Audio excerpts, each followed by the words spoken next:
Now more than ever, it's critical that customers find accurate information about your business.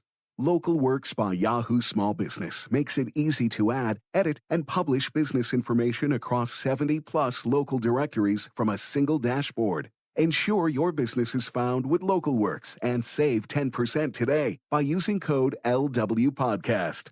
Visit yahoosmallbusiness.com/local to find out more.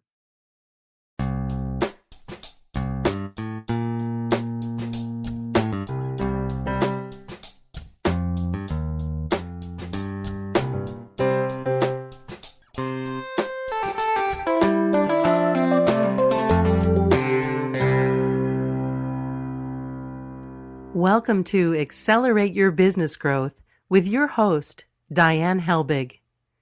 Diane is a leading small business development and leadership coach, author, and speaker who is passionate about sharing valuable ideas, tips, and techniques with business professionals worldwide. Diane brings you the world's experts and gurus in all things business. Whether it's sales, structure, social media, planning, or plateauing, guests bring their expertise and energy to each episode. When growing your business is your focus, Accelerate Your Business Growth is the show to listen to. Got a topic or guest suggestion? Let Diane know. The goal is to make sure you have the information you need to move your business forward. Thanks for joining us. Settle in and enjoy. Hi, everybody. Thanks so much for joining me. Today's podcast is sponsored by Audible.com. We are offering you a free trial. You can go to audibletrial.com/businessgrowth, sign up for that trial, and then check it out. Look around, check out the audiobooks, but check out the other content as well. The Accelerate Your Business Growth podcast continues to enjoy inclusion on lists of the best podcasts to listen to. And I think that is just a huge privilege and honor. And I am also aware that it's because of the guests.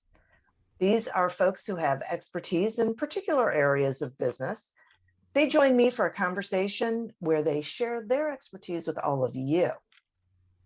Today is no exception. My guest today is Annie Ruggles. Annie is the founder and dean of the Non-Sleazy Sales Academy, where she's guided hundreds of people toward making deeper connections, lasting impressions, and friendlier, more lucrative transactions and conversations. Her crowning achievement is her ability to help coaches, healers, and other helpers sell their services without feeling slimy, queasy, or untrue to their ethics. Welcome to the podcast, Annie. Thank you so much, Diane. I'm delighted to be here. Well, I am delighted to have you here because I think you and I are, probably sisters from another mister because we have Absolutely. I have such a book crush on your book. I mean, I have a brain crush on you. Don't feel left out. But I do have a major book crush.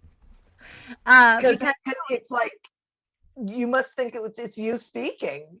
Well, yeah, it's like, but it's the exciting kind, right? It could go one of two ways. Yeah. It's like, she wrote my book. Or it's like, ooh, I'm not the only person out here trying to tell people that selling isn't nasty until you make it nasty. Okay. Great. Awesome. I'm not alone in this. And that's generally the route I take. Yeah, me too. And that's part of the reason why I wanted to have you here. It's like, oh my gosh, like another voice talking about this just helps people hear it and embrace it. And then it's all good. And that's what we desperately need. We need to destigmatize sales and the act and art of selling. And without that, we're going to continue to watch more major corporations disguised as small businesses, killing small businesses.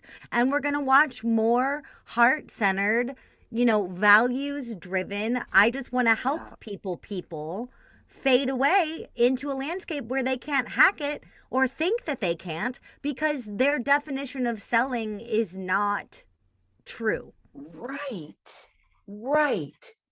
Okay. So I want to dive into this because so many of the, small business owners out there, and I think especially the heart-centered ones, avoid sales like the plague. Yeah. And right, it's like there's no way I'm going to do that. Okay. Will you talk about what that sales avoidance is and how you would suggest that they get over that? Yes. So the sales avoidance shows up in one of two really key ways. The first one is keeping yourself in a hamster wheel of over marketing and never actually asking. So I'm putting out social posts every day. I'm showing up. I'm talking about my stuff.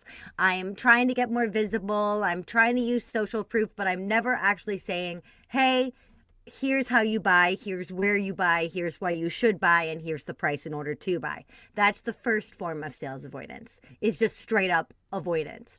The one that I see just as often as that, if not more, is when people are laying all of this gorgeous relationship building foundation with someone.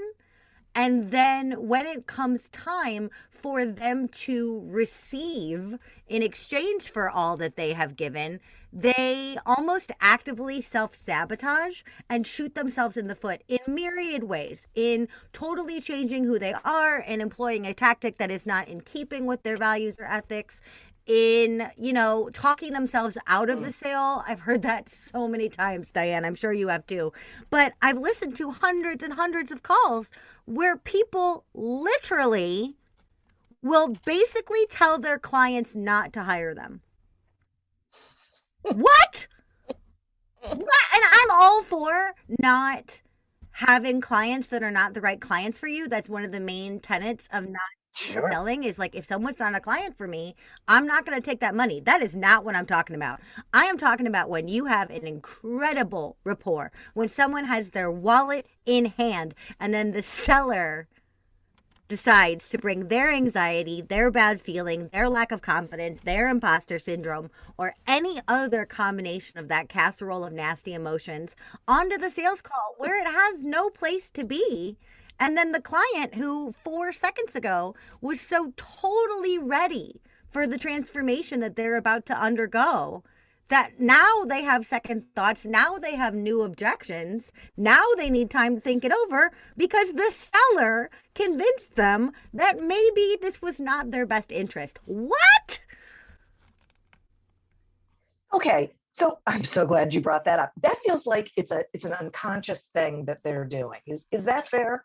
Absolutely. Absolutely. And I want to be extremely clear, although I'm going to be like picking on people in this segment and saying some stuff for dramatic effect. Like, number one, the reason I know so much about sales avoidance is I had to stamp it out of myself. Number one. So all of these sins, all of these misdemeanors, all of these crimes of selling, I have committed them all, right? Abso-freaking-lutely. Yeah. And if you had told me at the time in my business, Annie, you're sabotaging your success, you're not including yourself, you're going to burn yourself out, I would have fought you tooth and nail. I would have said, what are you even talking about? I am working so hard. I feel like I sell every day. It was so subconscious that I would have been offended. But when I actually looked at why the success was not happening, not only for me, but for my clients, that was even clearer. I had these people, I was working in marketing and branding. I had these incredible, talented, driven people coming to me. We were laying out red carpet marketing, gorgeous, cutting edge marketing. And launches seemingly fell on deaf ears. And I thought, what the heck is going on here? And what I realized was marketing is not the same thing as selling. And if you avoid the sale, you shoot your marketing in the foot.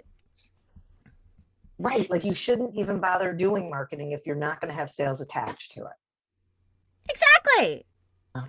It's extremely expensive. Yeah. On all currencies, it's time consuming, it's energetically draining, it causes, I mean, you have to summon up willpower to put yourself out there in that way, and it's expensive. Yeah. So, like, you're draining yourself in myriad ways if you're not going that final mile. That's what I literally equate it to with my clients all the time is if you trained for a marathon for years, and then you got within 1 mile of the finish line and thought, you know, this is good enough for me. I'm going to call it quits and go get a brunch.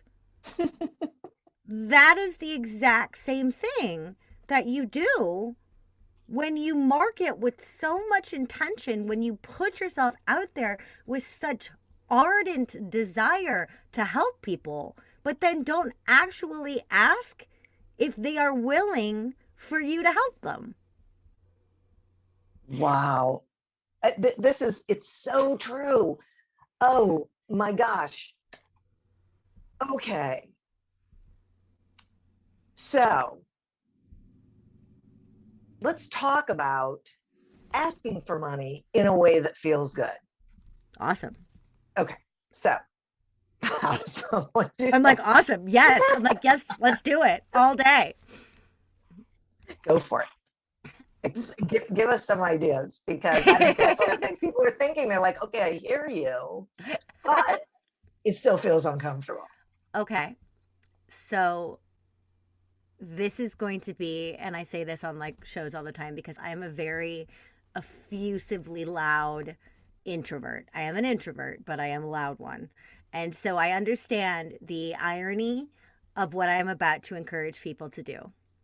But the first and best advice I can give you on a sales call when you're naming a price is after you say the price, there's a very important 2-part process. Say the price, ask a question about how the price lands on the person you're talking to. And then here's the most critical kicker, Diane. People are going to want to write this down. Shut up. Shush. Hush your beautiful, brilliant mouths. Shut up. Because when I listen to all those sales calls, the number one point where insecurity and imposter syndrome and anxiety and all the stuff that I mentioned comes in, the place that shows up with aplomb, it's like magnetized to you saying the price. Right? And so what happens is, I hear this all the time. Okay, so the price for that is $2,300. You know, but $2,300 is a lot of money. And I understand that we're in a global recession, and not even a recession. I mean, we're in a what's the word, you know, the pandemic. We're in a pandemic, and you're a really nice person, and you're the referral of a referral, and I have a friends and family program. So you know what? Okay, hold on. I misspoke. It's not $2,300. I have a payment program or a payment plan, and by the time that I factor in your friends and family discount and your referral fee and the fact that you found me on Instagram, okay, hold on. How about $300? Does that work for you? What?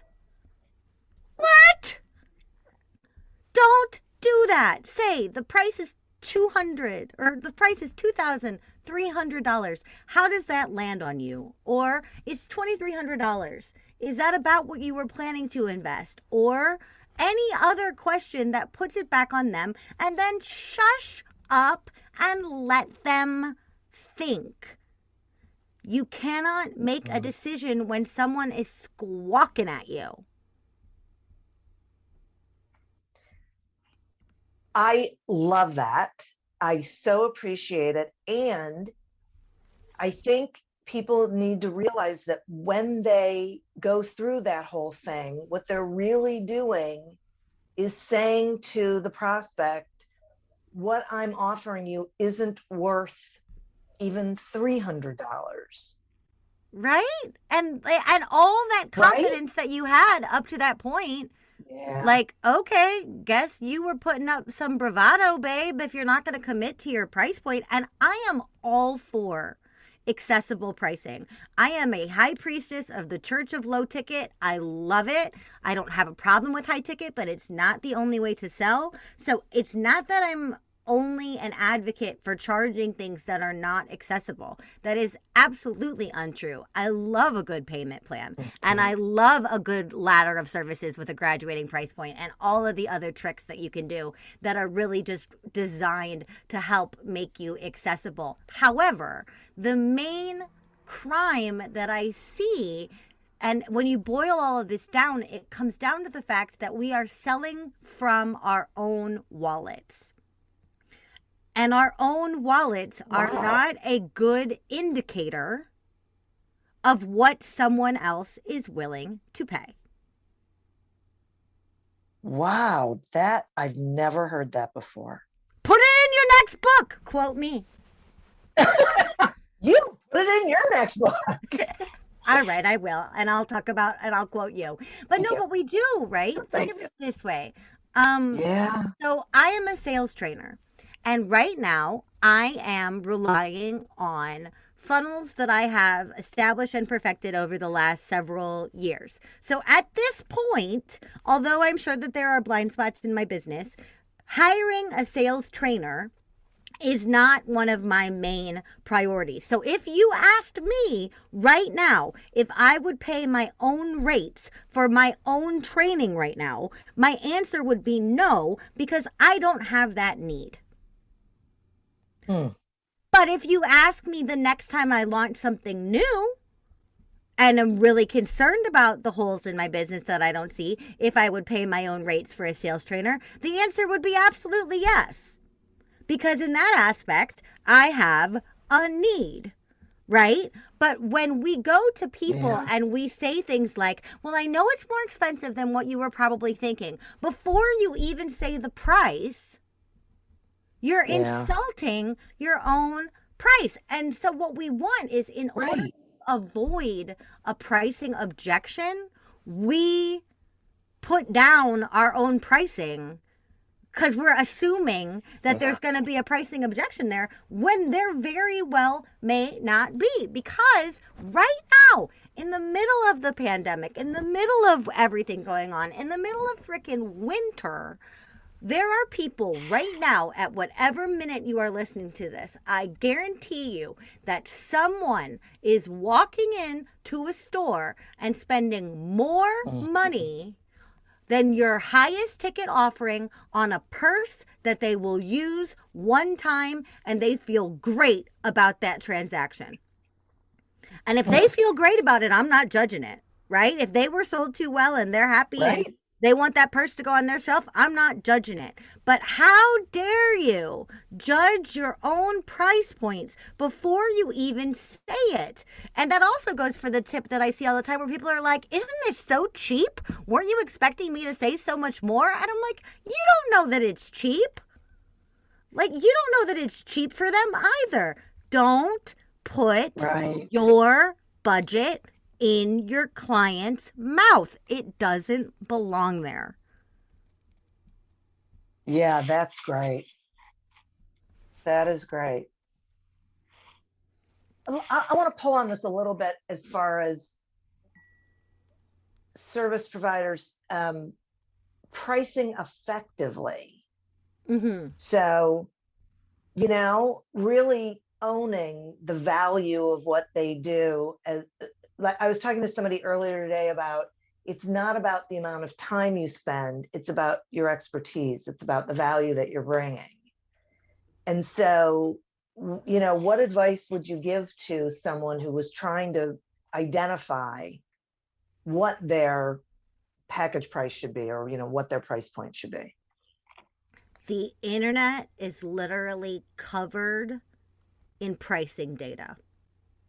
Because if you talk to someone, if you get their marketing spiel, they could tell you they're making every single... Okay, hold on.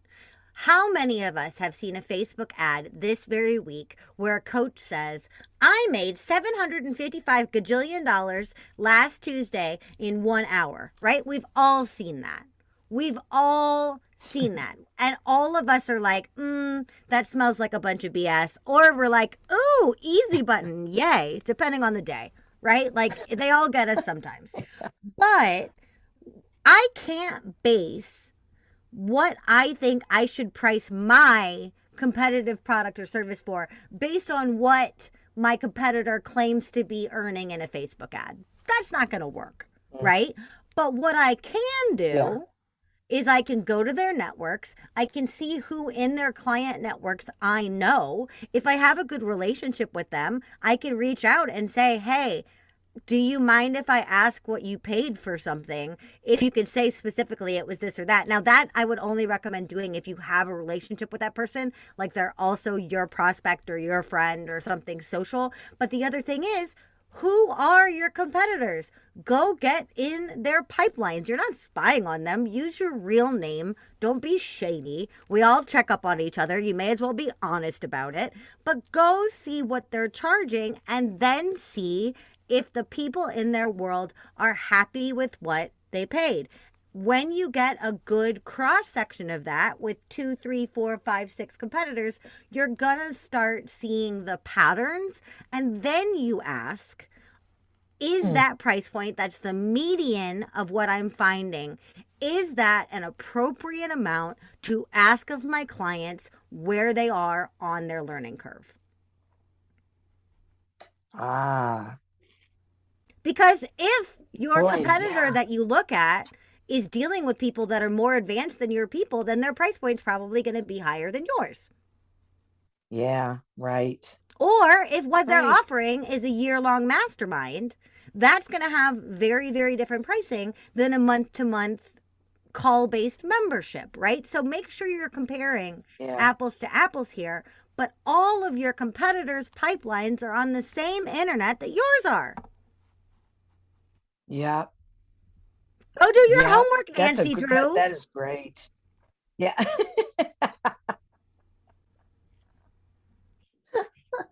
I love Nancy Drew. I do too. Okay. I told you, we're sisters. Take a quick sponsor break. I know, I'm telling you. I'm going to take a quick sponsor break and then we're going to continue. So this podcast is thrilled to be sponsored by audible.com. And I am quite certain that you know that audible.com has thousands of audiobook titles that you can choose from, but you might not know about all the other content like Audible originals and podcasts and guided meditations and news and, in all different genres and all different interest groups. So head on over to audibletrial.com/businessgrowth, sign up for the trial. It's a free trial. Sign up for it and then go exploring. Check out the content. One of the things I think you might notice is that you can get all of this different audio content all in the same place. Like, that's one of the things I love about it, because I don't have to switch platforms to do a guided meditation and then go listen to a book. So take a look. I think you're going to love it. And probably find more things than even I am aware of. Today, we are speaking with Annie Ruggles about how to sell without being sleazy. So, Annie, I'm loving this. I just, seriously, I think this is so great. I think that was great input on, how to figure out what your pricing should be. I want to shift a little bit to this whole concept of know, like, and trust. Mm-hmm. We hear it. Hopefully people believe it and grasp it. But I am curious, from your perspective, what is the most important piece of that? Know, like, trust, be asked to spend money. There has to be a transactional ending. Otherwise, the romance just goes on and on and on and on and on and on forever until your prospect gets bored and will leave you for someone more forward. Interesting. Right. So they're going to marry someone else. They're going to marry someone else. Them to get They're going to get tired of waiting. Yeah. They're going to be, and you know what? They'll probably be really sad about it too. Because then when you get actively selling, and this certainly happened with me, people are like, wait, I could have hired you? Aw. Yeah. Well, and I think, what do you mean you could have hired me? Aw. I was putting marketing out every single day. What do you mean that you could have hired me? Of course you could have hired me. Why do you think I kept talking about that program all the time? Well, did I actually ask you to buy it?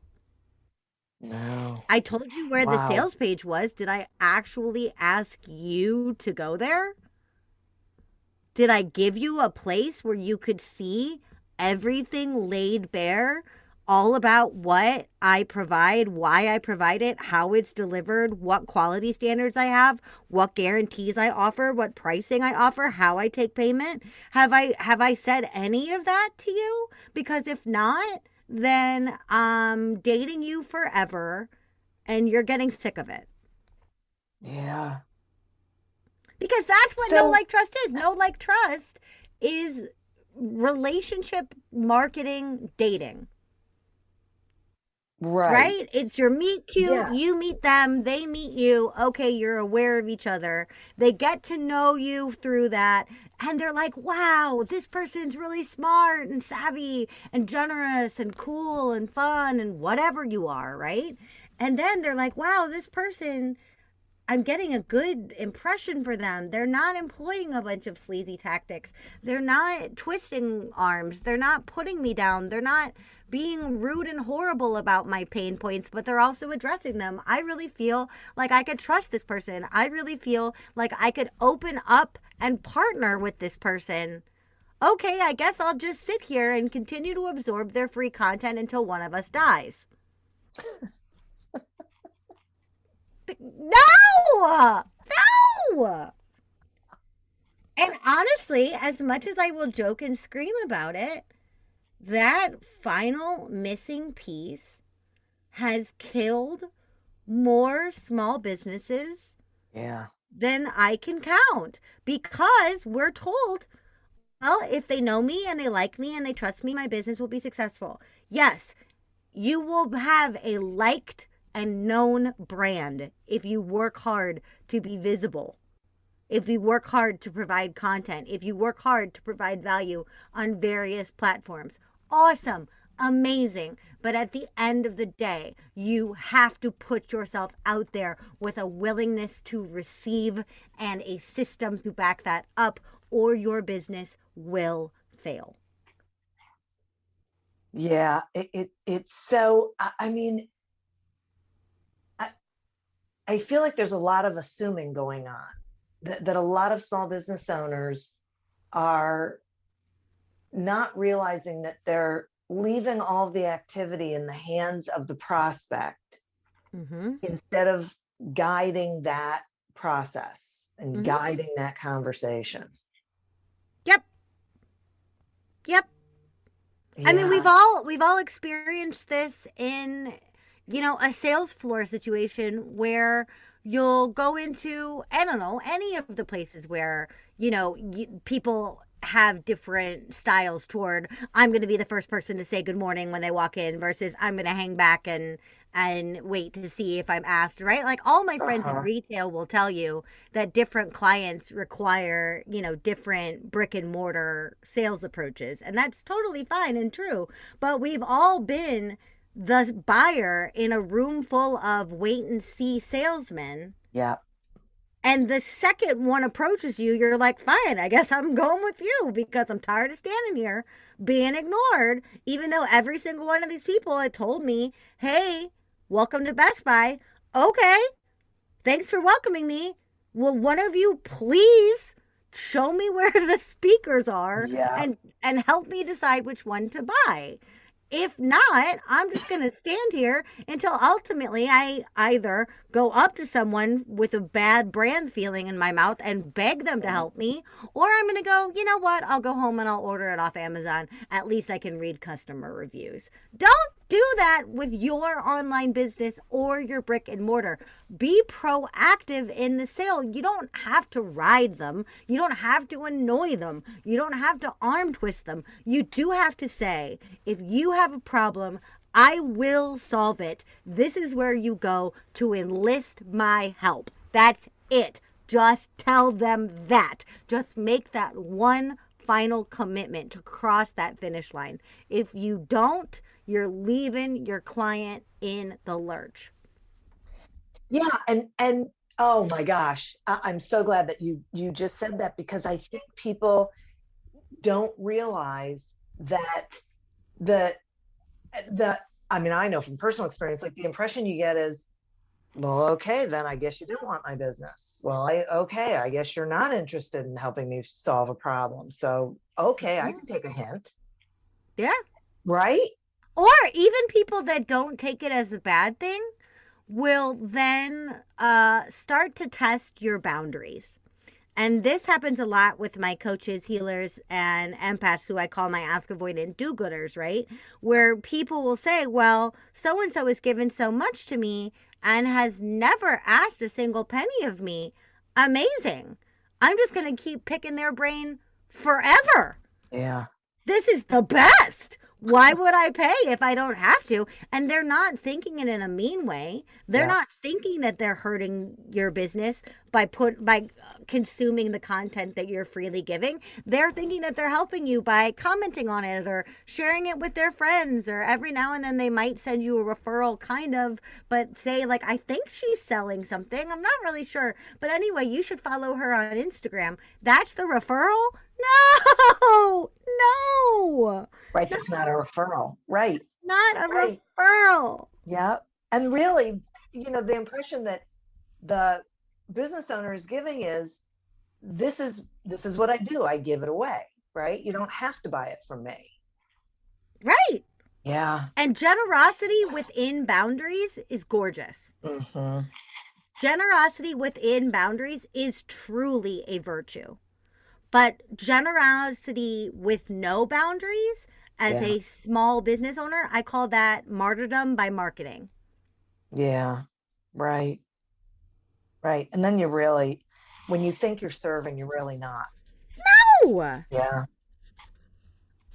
And you're Mhm. leaving the prospect out with their hand out, while Yeah. you know that there are people in your industry, regardless of your industry or what you offer, you know that some people in your competitor set do not care about that client, will not treat that client the way that you would treat that client, is not as invested in their success as you would be, is not as honest, open, approachable as you would be within boundary, right? You know that if you're listening to me blather at you at all, it's because you believe that you are a good person and you're trying to be a good person in business. You know that your ethics, values, morals, style, and level for caring is greater than other people in your market. Why would you throw your prospects to the wolves instead of just asking them to choose you in a more formal way?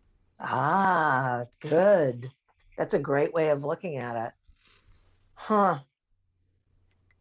Okay.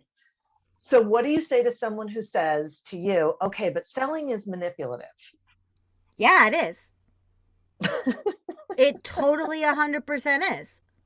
And Because if you look up the definition of a manipulation, it means to lead someone to feel or act in a specific way. Diane, what is one of your favorite movies?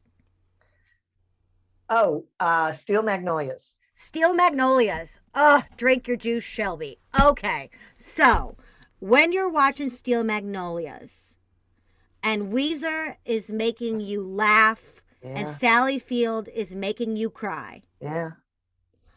are those actresses, those brilliant Shirley MacLaine and Sally Field actresses, are they not manipulating the daylights out of you in that moment? I guess Is so. the point of the movie at Yeah. that moment to make you feel something? Yes.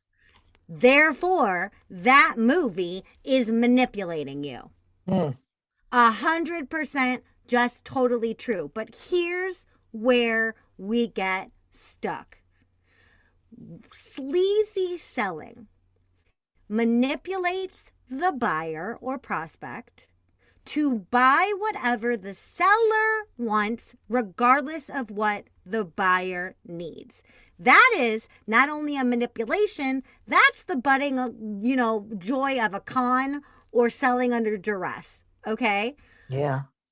But if I need, in order for you Two, make a decision for your best interest based on a problem that you want to solve or a need that you have. Whether your need is, I want a new pink blouse, or I need to leave my husband. Whatever that need is.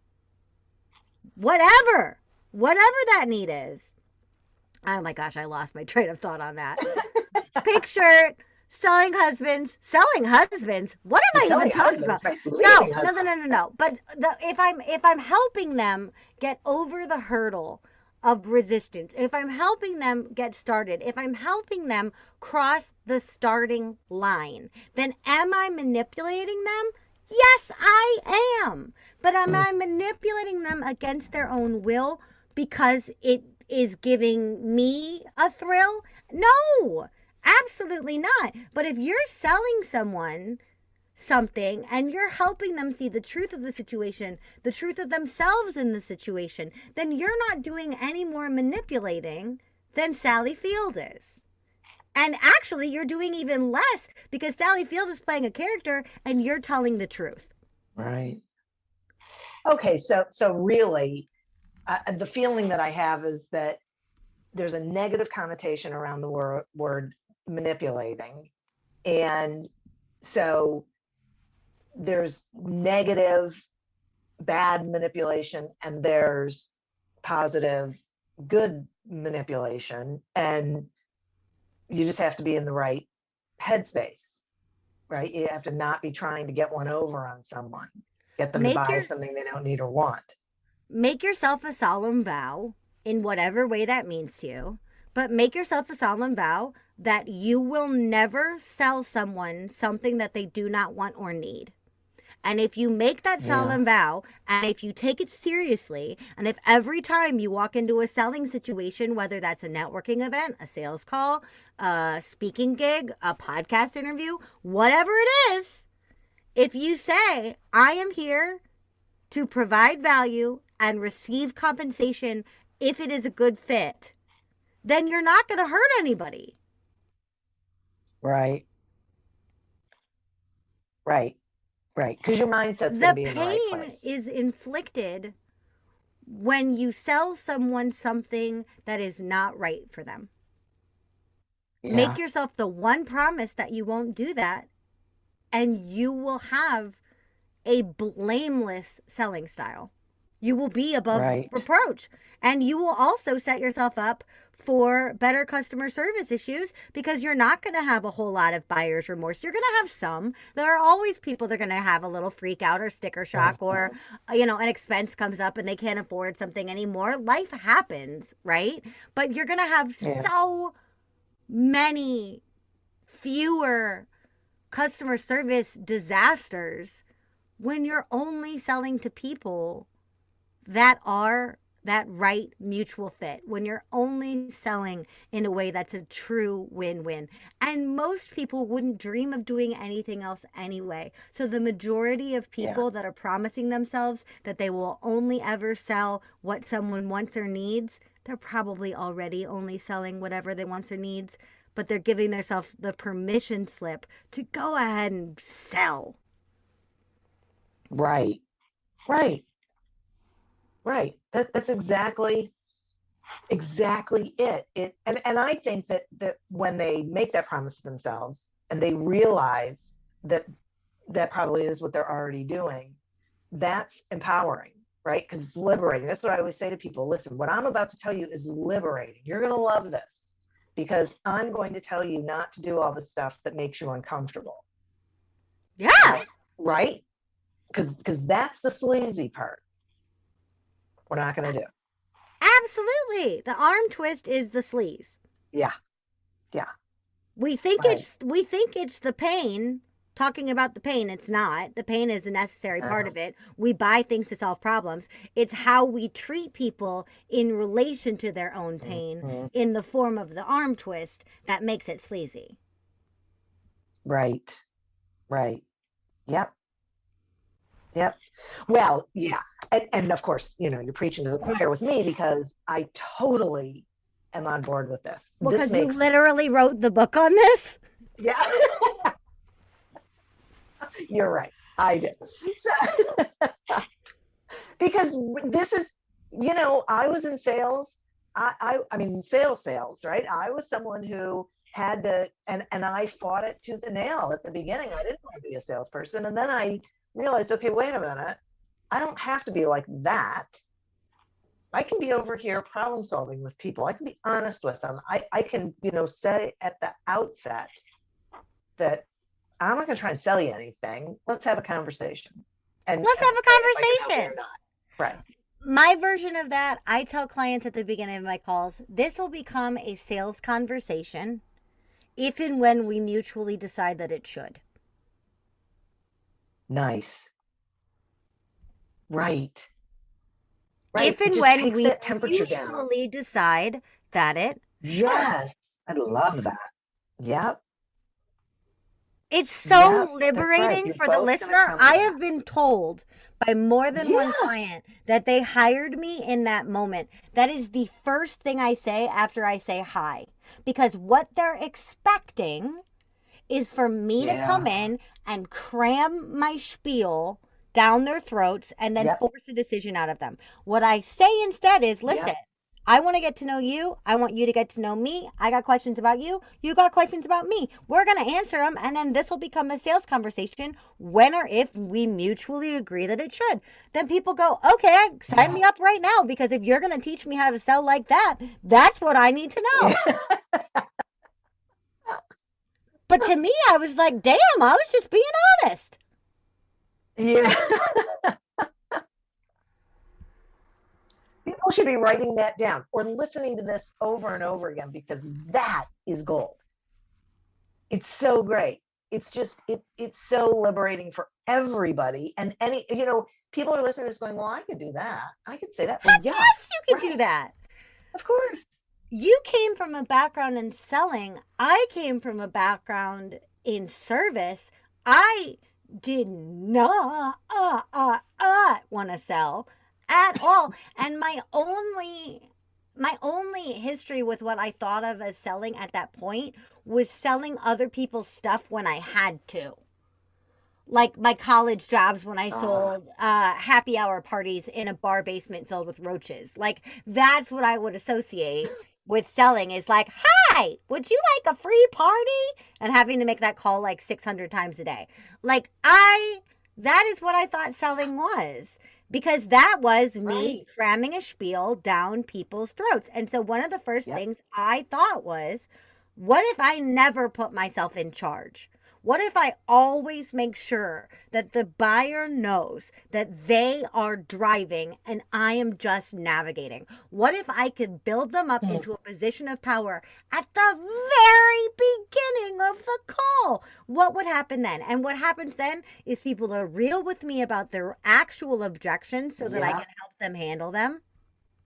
They don't ghost me because they ask me questions or are legitimate about their needs for following up at a later point on the call because they trust me. I get less resistance. I can handle the resistance that I do get better. I can focus on answering questions about what makes me different or what makes my programming effective, because I'm not sitting there baby bird barfing up food into my clients. Ew! Yeah. You're not trying to convince them of something. No, I'm trying to listen. Yeah. I'm trying to see if I am the right provider for this person. Right. If I jam a spiel down your throat, if I'm just going to sit here and blab the whole time, how am I possibly going to determine whether or not we're a fit when I literally know nothing about you? Exactly. But that is a big part of the misconception of what selling is supposed to be, because somewhere along the line, people were taught that the minute they're with a prospect, they're just supposed to start talking and not stop. And if they're eloquent enough, then the other person's going to realize that they just can't live without whatever it is. And the truth is, the prospect's not listening because it's not tethered to anything that's going on with them. No. So they have no interest. Yeah, no, why would they? Right. Yeah, I don't know. Oh my gosh. Annie, I obviously, I so love this conversation, and I think what you're doing is brilliant. Will you share with the listeners, how they can find you, the stuff you've got going on, please? Heck yes. So you can find all kinds of gooey goodness on my website, which is AnniePRuggles.com. And that includes my masterclass, Making Selling Easy Without Getting Sleazy, which is free. A quiz called Empath is Your Special Gift Killing Your Business. Spoiler alert, it's not. All the podcasts I'm on, my own podcast, Too Legitimate to Quit, instantly actionable small business strategies with a pop culture spin. All of that is at AnniePRuggles.com. But listen, what I want listeners to do more than anything is next time you're going into a selling situation, if you're uncomfortable, I want you to do two things. Number one, pat yourself on the back because it means you care about the prospect. And then number two, what I want you to do is I want you to send me a DM on either LinkedIn or Instagram. LinkedIn, I'm under my name. Just search for me. You will find me. Shoot me a DM. I will not tell the LinkedIn gods that I don't know you or whatever the thread is on that. And on Instagram, I'm at Anniepreneur, which is ANNIEPRENEUR. Do not go into another sales conversation without a little bonus or boost if you need one. The easiest way to get one is just message me. If I miss it, I'll get back to you as soon as I can, but I'd be glad to help you in the moment when you need it the most. Wow, that is so great. Thank you for that. That is really, and folks, you gotta, you should be connected to Annie, taking her courses, taking her programs, whatever it is. You will feel so liberated, and you'll do more business because you'll be asking for it. It's a game changer. Right. It's a game changer. Learning to ask and learning to love it. It's liberating for you. It's refreshing for the client. That's why I call it win-win selling, because then you can both walk away. You can say, heck yeah, I made a non-sleazy sale today. And the client can say, finally, I'm getting what I want. Yeah, it's so true. I'm so grateful. Thank you so much for spending time with me today. Oh, it has been a blast. My sister from another mister, my book crush. Thank you for having me. Oh, absolutely. And listeners, thank you. You are who we are doing this for. And boy, did you get a great episode today. You'll have to listen to it a couple of times because there was some really incredible information in this one. I'd also like to thank our sponsor, audible.com. Do yourself another favor. Head on over to audibletrial.com/businessgrowth. Sign up for the free trial and go exploring. It'll be fun. It'll be educational. You'll find a whole lot of stuff that you didn't even know was available. As always, continue to prosper and be curious. And until we meet again on another episode of Accelerate Your Business Growth, goodbye and good day. Now more than ever, it's critical that customers find accurate information about your business. Local Works by Yahoo Small Business makes it easy to add, edit, and publish business information across 70+ local directories from a single dashboard. Ensure your business is found with Local Works and save 10% today by using code LWPodcast. Visit yahoosmallbusiness.com/local to find out more. Virginia, William Hill, America's #1 sportsbook, is now here. And we have a special 2021 offer to help you bet on all your favorite sports risk-free. Download the William Hill Sportsbook app, and when you sign up, you can get started with a risk-free bet of up to $2,021. Use promo code RADIORF. Terms and conditions apply. 21 plus only. Gambling problem? Call, text, or chat our confidential and toll-free helpline at 1-888-532-3500. Let's make it interesting with William Hill Sportsbook.